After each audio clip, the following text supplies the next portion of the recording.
Purposely. Your life, God's purpose. Listen at purposely.com.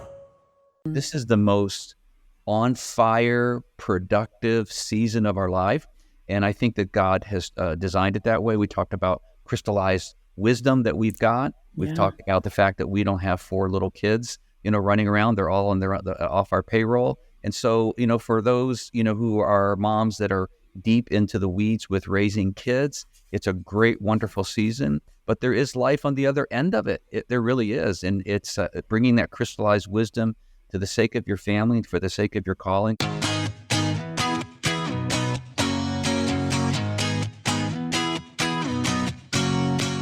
I'm Julie Lyles Carr. You are listening to the AllMomDoes podcast, part of the Purposely Podcast Network. We are here because we love walking alongside you in all the seasons of your mothering and your work, your spiritual growth, your relationship with your spouse, all the things. And it's such a great community. Thanks so much for being here today. I have a guest that you are going to just love. His name is Randy Frazee, and he is a pastor, an author, a dad, a grandfather, all kinds of stuff. And he's going to walk us through some really amazing principles about how we can practice joy. Not something that's fleeting, not something that comes and goes, not something that doesn't seem to be available. It's something that we can walk in every day. Randy, thank you so much for being with me today. I am so glad you are here. I want to back up just a little bit, give the listener a little snapshot of life today. You and I got to catch up a little bit before we hit record, and you've got awesome stuff going on. Where in the world are you living? What season of life are you in? What are things you're noticing about this season of life? All that kind of stuff. Yeah, thanks, Julie. Well, I currently pastor an amazing church in Kansas City called Westside Family Church. I'm the lead teaching pastor here. I also have a home in San Antonio, Texas, where 2 of my grandchildren, our grandchildren, live. We have 4 grown children that live all over the place: San Antonio, Washington, D.C., Dallas, and Denver. And we have 5 grandchildren. 3 of them we're going to meet in 2 days. Our son and daughter in Washington, D.C., adopted 3 Bulgarian children, 2 twins, girls, and a 4-year-old girl, only 10 months older. So you've got 2 twin 3-year-olds. You've got a 4-year-old that do not speak English. What could possibly go wrong? It's going to be a new season. From 0 children to 3 in that situation. So we're going to go meet them for the first time. And we have 2 other grandchildren that are 15 and 9. The next week, we're taking our 9-year-old grandson to Disney in Florida. And so life is full. One of the things I mentioned to you earlier, I was with a group of pastors last night, and the pastors were, these are from very important, influential churches in our Kansas City area. The youngest guy was 40, and then most of the guys are in their 50. But I was the guy that has passed into the 60s now. I'm 63. There was another guy there who was 63, who wasn't a pastor. And the guys were talking about how the age 50 is phenomenally productive. And we shook our heads and was like, wait till you get to your 60s. This is the most on fire, productive season of our life. And I think that God has designed it that way. We talked about crystallized wisdom that we've got. We've talked about the fact that we don't have 4 little kids, running around. They're all off our payroll. And so, for those, who are moms that are deep into the weeds with raising kids, it's a great, wonderful season. But there is life on the other end of it. There really is. And it's bringing that crystallized wisdom to the sake of your family and for the sake of your calling. So we are having, my wife and I of 42 years, are having an absolute blast with life. I love that. So your grandbabies in San Antonio just live right down the road from my grandbaby in San Antonio. So we should get together for what do you call those things? Like a mom's date kind of thing? Some kind of play date, some kind of grandparent. Grandparent play date. Yeah, absolutely. Randy, I just love this phrase, crystallized wisdom. I just released a podcast a couple weeks ago about what it's been like in the launch. I had a reader who contacted me and said, I'm really struggling with her daughter was getting married, and right, of course, as the daughter's getting married, her son is graduating from high school. And she said, I've loved this season so much, trying to let go of what has been to embrace what's coming has been really difficult. And I span a couple of different seasons in life in an interesting way. I've got 4 that I've launched and they're married and they're doing the things. And then I've got 4 that are still at home and we are still navigating. I'm still, even yesterday, I had to take a break from some work and sign off on a whole bunch of paperwork for my twins who are going to be seniors. They had some schoolwork that I needed to get finalized for them for the end of the year. But I love that there is a growing voice that I'm so excited to hear from people who are saying, hey, I'm still in it. I'm still vibrant. I still have things in my life that God is calling me to do.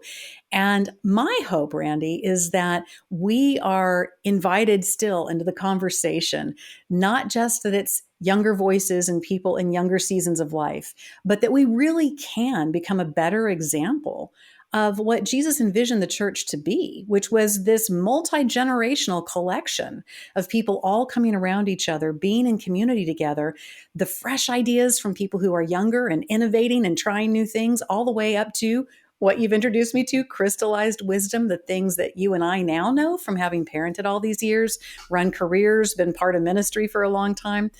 I'm really hopeful that that's what we're going to see as we move forward. Are you feeling a trend in that way? Do Yeah, you there feel is like you're a little more so open? than before. Yeah, Julie, Yeah. I think this is worth a small chat. Yeah. I pastor a church here that is. We just had the Newsboys here on Sunday. They're good friends of ours, and Michael Tate, the lead singer, said, like, I didn't anticipate a 63-year-old pastor pastoring a church of so many young people, just hanging from the rafters.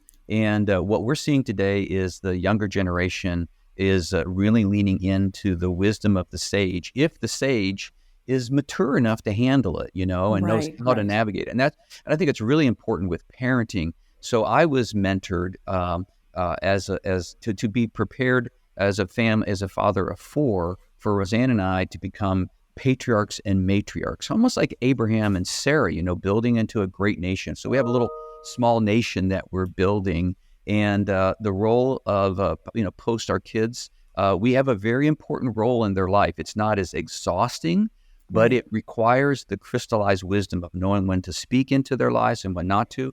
So with our kids, for example, we basically say, hey, listen, we have got a lot. We think we've earned the right to it, and I think we've earned the right by the way we've modeled our lives, not perfectly, but we won't shove our wisdom down your throat unless you ask for it. And so just learning how to convene your family. So for the young moms or those that are getting, as your audience is growing, as we talked about earlier, you have from the new mom, to the empty nest mom, as some of your listeners are coming to that end of that stage where you just weep and cry like my life is over as I know it. Your life is not over. You have a very exciting next season, but you've got to be as equipped for it as you have been in raising your kids in the home. It's it requires a lot of wisdom and knowledge. That beautifully rolls me into a project that you have been working on for a while now, a new book called The Joy Challenge. It feels to me, Randy, that part of the challenge in having joy is we have assigned it to, in many ways, some of the big events in life. And that is everything from getting the college degree, getting the new job, finding the guy, finding the girl, having the wedding, having the first baby, adopting the first child, buying the first house. We've assigned a whole lot of joy to those kind of events. And if we, A, don't have events line up that way, or B, have now lived through all those events, sometimes I have people in my life who feel like joy has sort of slipped away. They feel like they don't have things to look forward to. And yet, in a way, that makes joy not only attached to circumstances, but also makes it temporal. 2 of the big mistakes I think we make with joy. So talk to me about the challenges that you see people have with joy and how they correlate to maybe some of the things that I've noticed a little bit. Yeah, Julie, great angle on that. And I think this is a particularly American problem. Americans define success as the next purchase, for example. And in other places in the world, like Mediterranean, they define success as an evening meal with family and friends. So, one is the carrot, the elusive carrot on a stick that you're chasing. The other is a way of life. And the way of life is, and here's the thing about people that are pursuing the next thing, their joy comes in the anticipation of the pursuit. And oftentimes the event you've been waiting for is wholly disappointing. Most people get excited about a 2-week vacation, and their excitement comes from the anticipation of the vacation. The vacation is oftentimes very disappointing. Research shows very disappointing, very underwhelming. And it's why? Because they've got their joy wrapped up in an external event that is, you cannot be an unjoyful person looking forward to anticipating an event.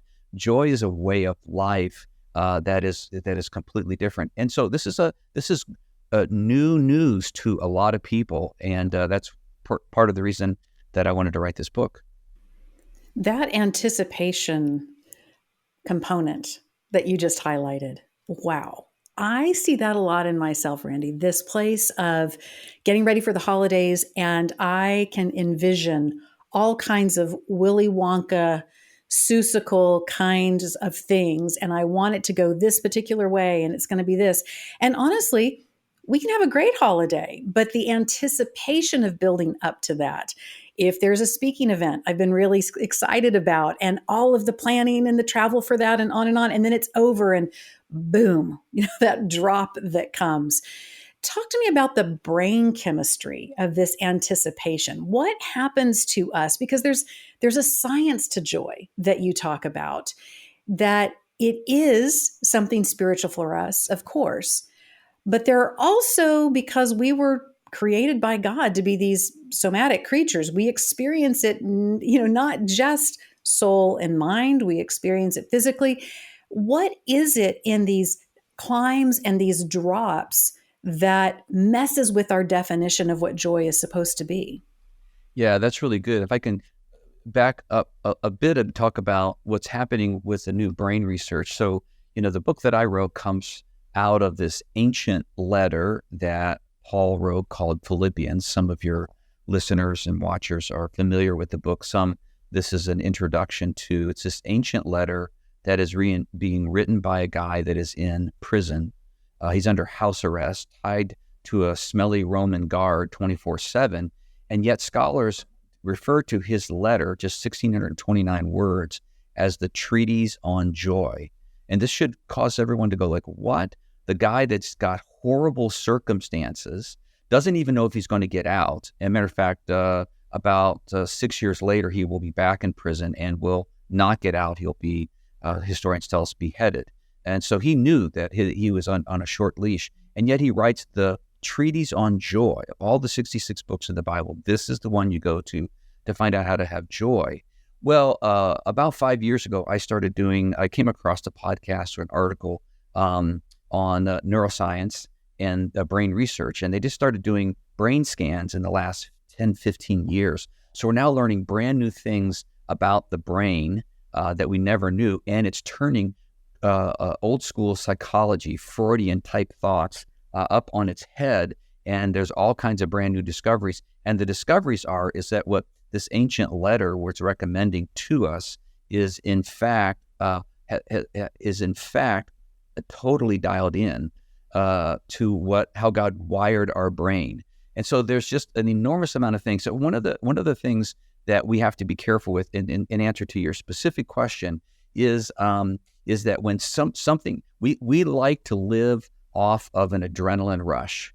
We love to live off an adrenaline rush. Adrenaline rush is a chemical that God has given us to be used sparingly. We say that, you've heard this before, if you're walking in the jungle with a group of friends and a lion jumps out, adrenaline adrenaline gives you the ability to outrun the slowest member of your group, right? Right. You need to be the fastest. You just don't want to be the slowest.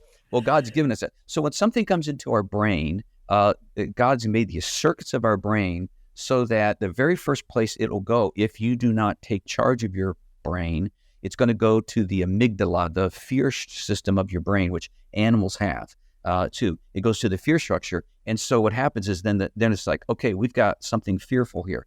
Well, we actually like that sensation of your bottom of the ninth inning is a guy analogy. So maybe there's a pickleball analogy or some other analogy is speaking. But, baseball, it's the bottom of the ninth, and you're up to bat and it's 3 balls and 2 strikes and the whole thing. We love that because the amygdala sends a signal to the adrenal glands and releases cortisol, releases adrenaline, which is this toxic chemical in our body. And actually it could be very kind of live on the edge like a roller coaster. And we kind of like that a little bit. But Americans live in a perpetual state of adrenaline where it takes about 6, 7, 8 hours for the adrenaline to run itself through the body. And so we are constantly living in a state of stress, and it can be very, very addictive. And so we can oftentimes think that joy is having that sense of, energy on the edge. In reality, it's very damaging to our body. And so we need to learn to use the upper part of our brain to where real joy, character, love is actually found.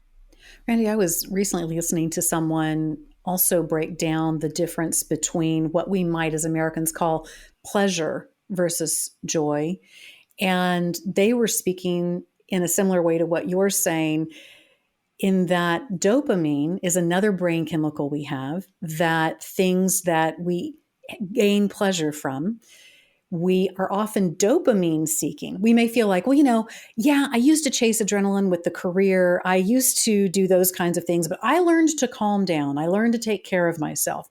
It can be that in that case, we're chasing more dopamine. And what lives in the dopamine sector that's interesting is a lot of our addictive behaviors. So I get pleasure from shopping. I get pleasure from maybe that 3rd or 4th glass of wine. I get pleasure from this or that or the other, instead of living in the place where it's the serotonin, which is that biochemical signature of a sustainable joy. It's fascinating how God knit us together and how we can confuse so easily in the chemical responses that we get what it's supposed to feel like in our bodies, which is why I think we get so confused so frequently.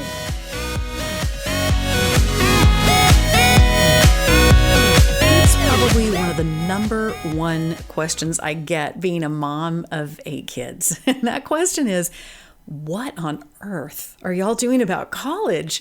And I can tell you, with 8 different kids, 8 different learning styles, 8 different ideas about what the kids want when it comes to their careers and all of the rest, college has been a big topic of conversation around here. Well, there is a university that I want you to know about because it just hits so many of the things that are really important when it comes to considering your kid's college education.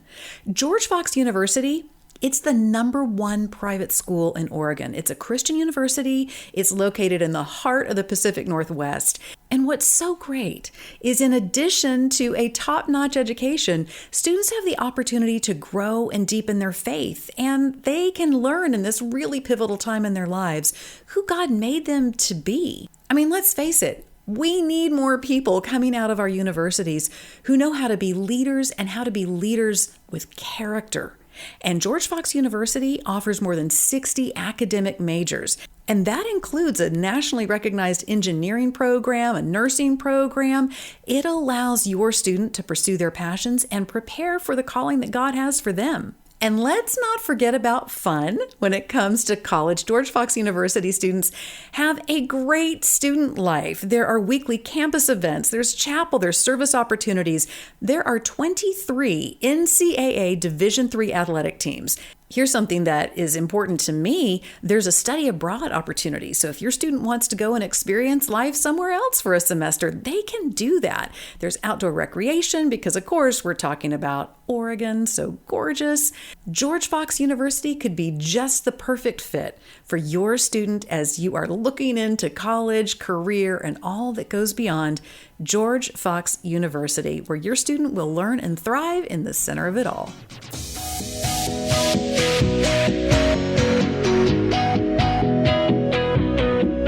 You emphasize in your book that mindset and attitude have to be the foundational places that we begin to evaluate what joy is. What do you mean by that? Yeah. And if I go back, because I want to just make one more comment. Yeah. And, all of these chemicals are neurotransmitters.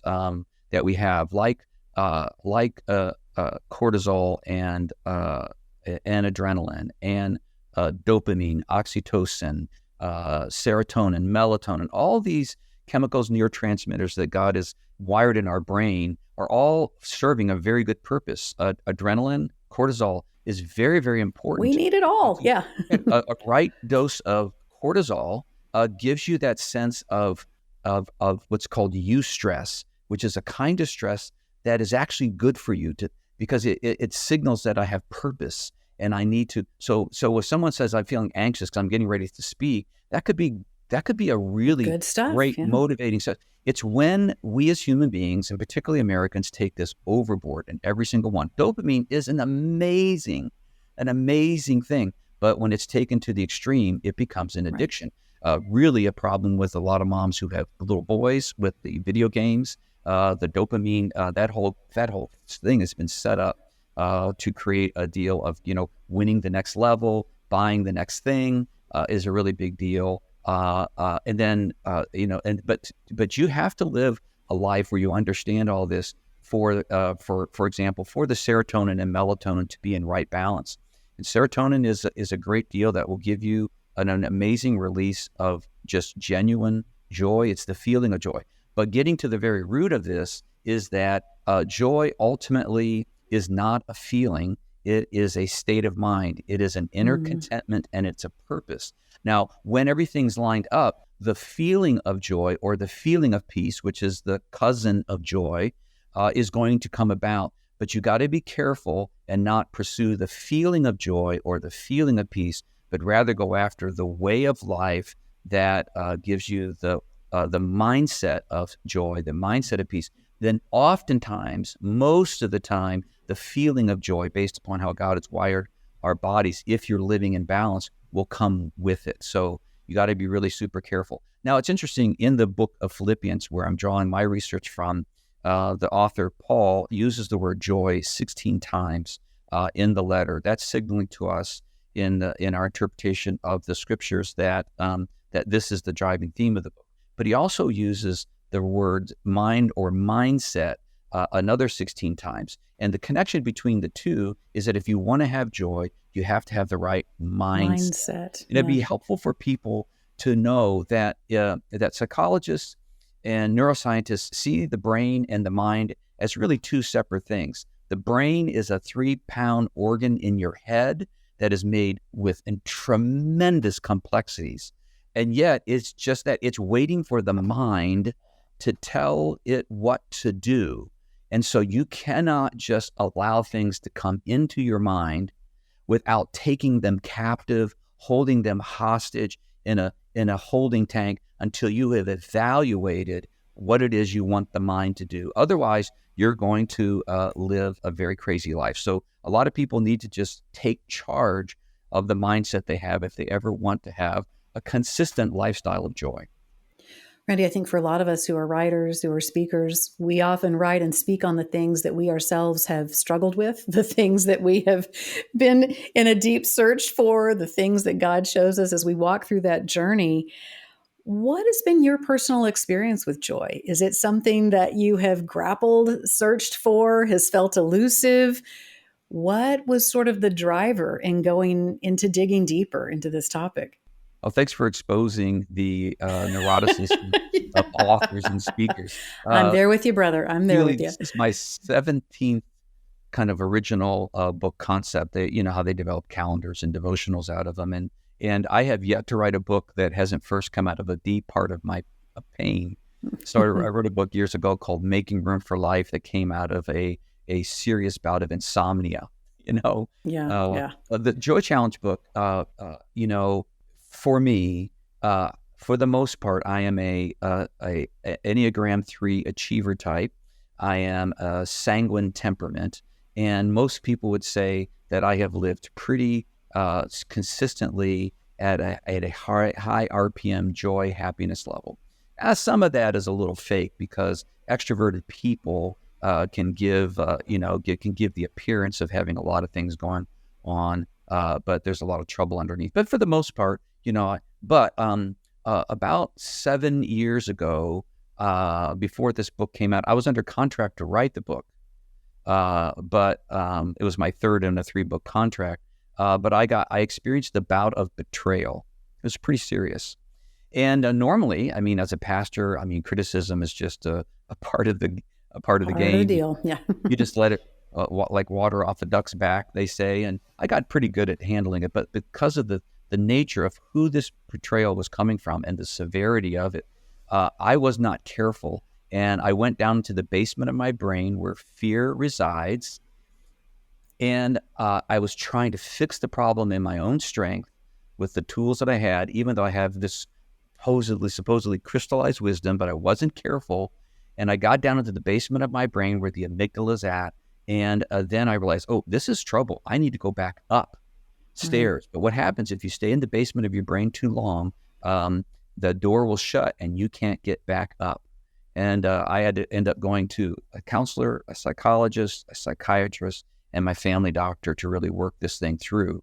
And so now all of a sudden, this book is taking a shift. I'm now clinically depressed. I'm not just gloomy.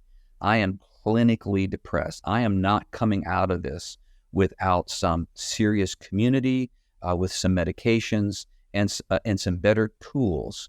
And that's what caused me to take a look at this book that I was already supposed to write and took it to another level, because now I'm coming at this from a very visceral level and got super connected not only with these 20 principles, but with how God had wired my brain and my body for joy. So the Joy Challenge books, like all the other ones before, comes out of a deep point of pain. And I hope that the reader of the book or the one who listens to it, a lot of people are doing audiobooks today and it's in audio, will pick up through the stories that I tell or just the very way in which I write, that they're going to like, okay, this guy's read my mail. This guy's been in my shoes, because I have been, Julie, and I'm super empathetic toward this pursuit of joy that is not the sort of toxic positivity joy that a lot of people like you got to like just paste on a smile or post something in Instagram that gives people the impression that life's okay when it's not okay. And that actually joy can exist during seasons of melancholy, seasons of darkness, seasons of even discouragement and depression, because life is really rough. Joy is not dependent upon our circumstances. And it's a skill set to learn how to have a kind of joy like that. And that's why the books, the 20 principles, are set also in a 25-day joy challenge, so that you can it takes you 21 days to rewire your brain for a new character pattern or habit. So I've done 25 days to get everybody 4 more days to make sure it sticks. Just make sure you run through the Z-Pack and make sure it's good and solid, right? Exactly.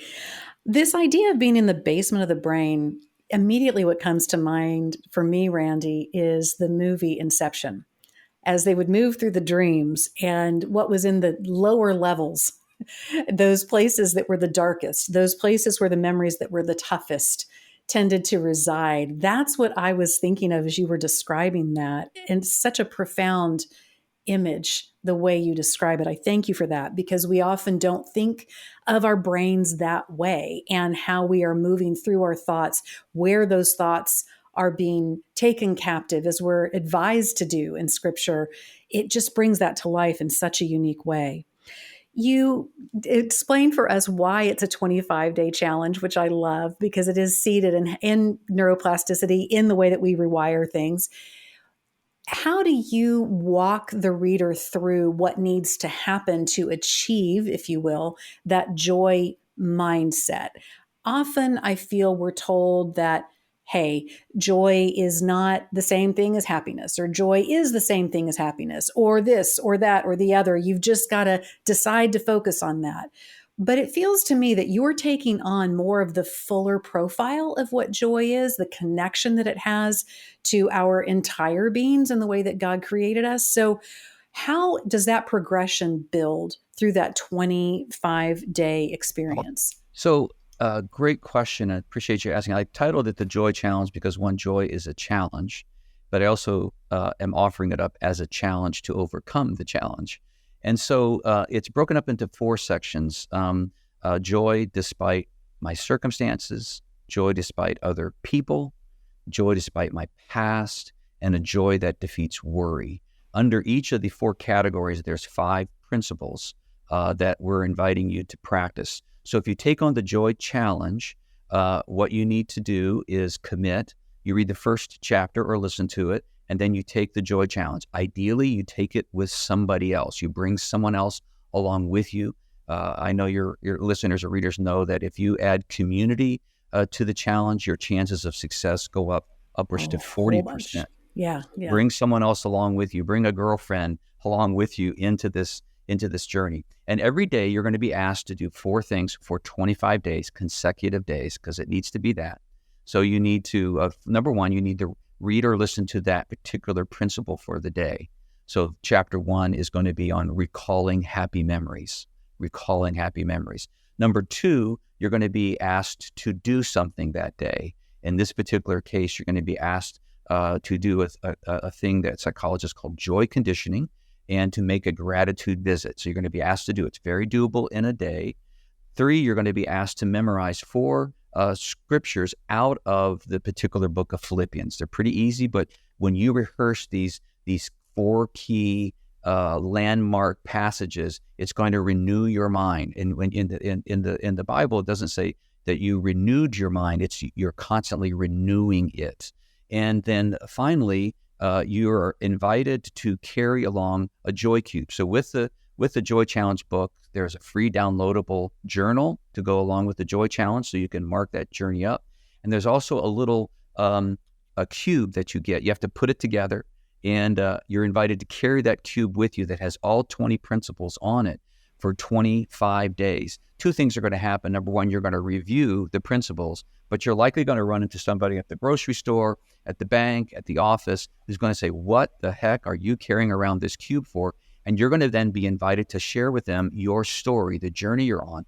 And we know from brain research that whenever you get yourself into the mode of sharing and taking what you're taking in and giving it to somebody else, not only does it increase your joy, but it really rivets the experience in your life. You do that for 25 days, and I am pretty confident that you won't be just smarter on the topic of joy, but that your joy will inch up a little bit.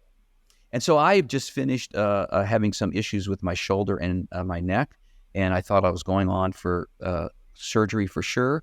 And my doctor said, "You're not going to surgery. Well, your best pathway is physical therapy." He said, and he sticks out his bony finger and says, "But you got to do it, Randy." I go, "Wow, doc, man, back away." And I go, "Why are you being so uptight?" He says, "Because most people that I talk to, there is success for them if they will actually do the physical therapy, but most people don't. And I'm sick and tired of it, Randy. Sick and tired of it. So do it." So for the last 3 months, I have done it faithfully, and I am completely healed. And I believe the same thing that's happening in our physical bodies are going to happen in our emotional and mental bodies. And it comes to the topic of joy. If we'll take these ancient principles that have been now reinforced by modern brain science, if we'll just do them, we're going to see a tremendous change in our lives. Then, I think I just made a word up for what you do, Randy. yeah. If somebody already made up this word, then we'll give credit to them. But this is what just hit me. I thought, this guy is a neurotheologist, and I love it. That's pretty good. Yeah. I just love it because this combination of looking at us in a way that honors all these beautiful facets that God created within us for this experience on this planet. The way you tie it all together is just so beautiful. I thank you for that. So tell my listener where they can find the book, where they can find out more about you, all the stuff. Yes. So my name's not super common. So at Randy Frazee, you'll find me on Instagram and Facebook and LinkedIn and all of that. You go to randyfrazee.com. You'll find all my teachings, all my writings. You can order the book wherever you want to order the book, all the books that I've written. If you go to randyfrazee.com and purchase the book through there, or if you go to Amazon and purchase it, bring your receipt back and go to my website and sign up. And then that's where you can get the free downloadable journal and the Joy Cube. So it's free. You just got to go to the site to get it. So that's how you find me. Awesome. Well, I love that you have created this challenge for us to take a minute to do a little bit better job of focusing on what joy looks like. I love the 4 different segments that you talk about, because I think those are the 4 places where people often find their joy getting stolen or diverted or confused. And so I love those little segments that help break it out for us to take a look at. Randy, again, thank you so much. Good luck on meeting those new grandbabies here in just a few days. That's so exciting. Really appreciate you. Thanks so much. All right, friends, you've got your directive. Be sure and go to the show notes. Rebecca puts all of these details. You'll find all the ways to connect with Randy there, and you can go in, find the book, find the challenge, all the giveaways, all the things. Be sure that you're following All Mom Does on the socials, and there's also a blog. You're going to find all kinds of great information for helping you with the life that you're leading, and hopefully bring more joy to your life in that way as well. I love to interact with you too. Come see me over primarily at Instagram. That's where I usually hang out. DM me as always. We always love hearing your questions or ideas for shows that you have. So be sure and let us know. And I'll see you next time on the AllMomDoes podcast.